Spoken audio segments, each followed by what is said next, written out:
What do you call something that looks like a duck and quacks? A duck. What do you call something that looks like a duck and meows?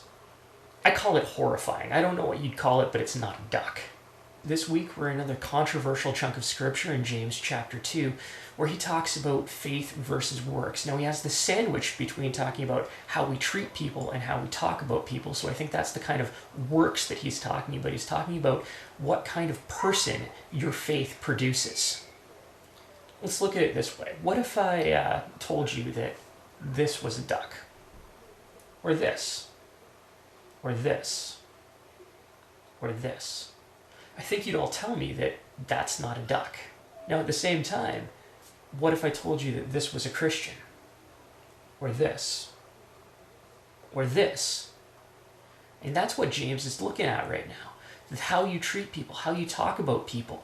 If that doesn't line up with what you say you believe, then really that's probably not what you believe.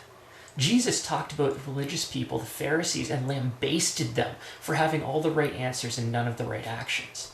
At the same time, we had Jesus who backed up what he said and what he believed with how he lived his life, how he died, how he lived again.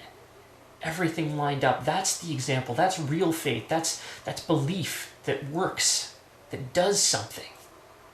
Now, James isn't saying that you shouldn't have a faith that doesn't produce actions, that doesn't change you. James is saying you can't have a faith that doesn't change you. These things that we do, they're diagnostic tools, they're symptoms, they're faith working through us. Here's the final word on faith.